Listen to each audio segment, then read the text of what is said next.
You know, in the world of sports, there's one debate that just never seems to end. Who's the GOAT, the greatest of all time? Well, today we're going to break down the career of the guy who just might have the strongest claim to that title, ever. Of course, I'm talking about Tom Brady. So how does a guy who was the 199th pick in the NFL draft end up as the greatest quarterback of all time? I mean, think about that. To really get a grip on just how legendary he became, you have to start at the very beginning with his, let's just say, improbable start. And that's the thing, right? This is a true underdog story. Brady's professional journey, it didn't start with a bang. It started with a whole lot of doubt from pretty much everyone, except for the one guy who mattered most, Tom Brady himself. Okay, so let's look at his pre-draft numbers. I mean, just look at this stuff. A 5.28 40-yard dash, that is not fast, like at all. A vertical jump of just 24.5 inches, these are not the numbers of a future superstar. And because of this really unimpressive combine, 6 other quarterbacks were drafted before him. He was basically an afterthought. But here's the kicker.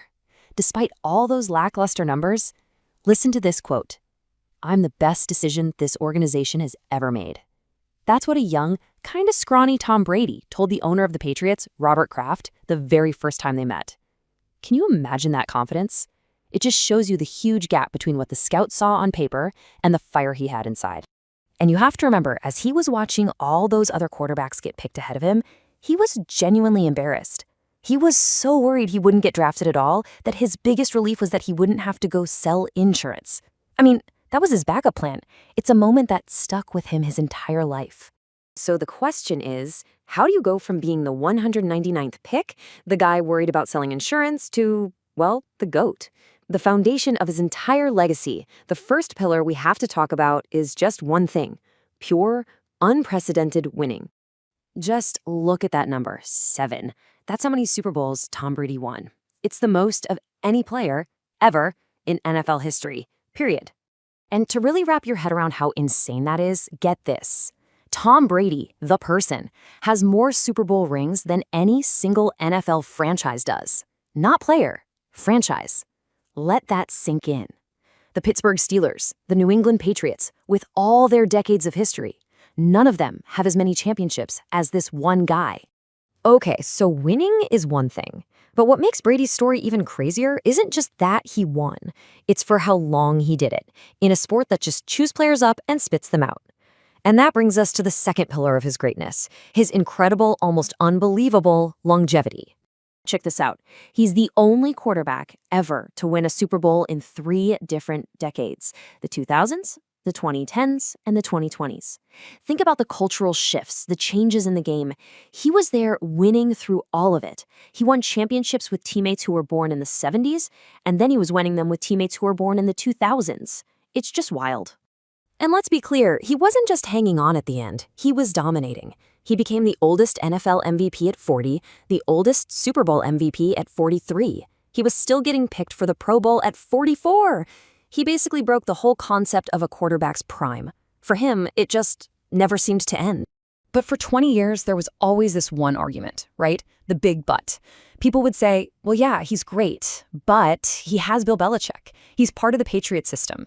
It was the one thing critics could always point to. So for his final act, he decided to put that whole theory to the test, once and for all.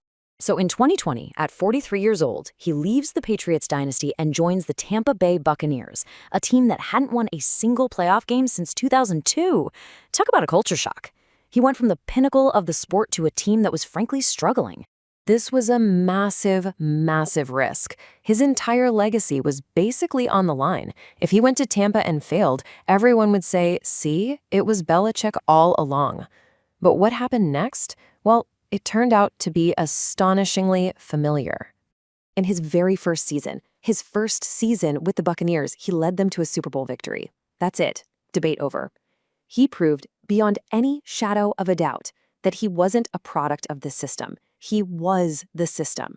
He was the secret sauce, the key ingredient, no matter what uniform he was wearing. All right, so let's recap. You've got the unprecedented winning, you've got the insane longevity, defying father time, and you've got the ultimate proof that he could win anywhere. When you add all that up, the final stats, the career resume, it's just staggering. I mean, just look at this. By the time he hung it up for good, he basically owned the NFL record book. Career wins for QB? His. Passing yards? His. Passing touchdowns? Yep, his too. And that's not even counting the playoffs, where he also holds all those records. He is, statistically, the most successful quarterback to ever play the game. And it's not just the team stuff. The personal hardware is just as mind-boggling. 7 Super Bowl rings, 5 Super Bowl MVPs, 3 league MVPs, 15 Pro Bowls. I mean, the list just goes on and on. There are literally no holes in his resume. It's airtight. So you go from the 199th pick, the skinny kid from Michigan nobody really wanted, to the undisputed king of the sport.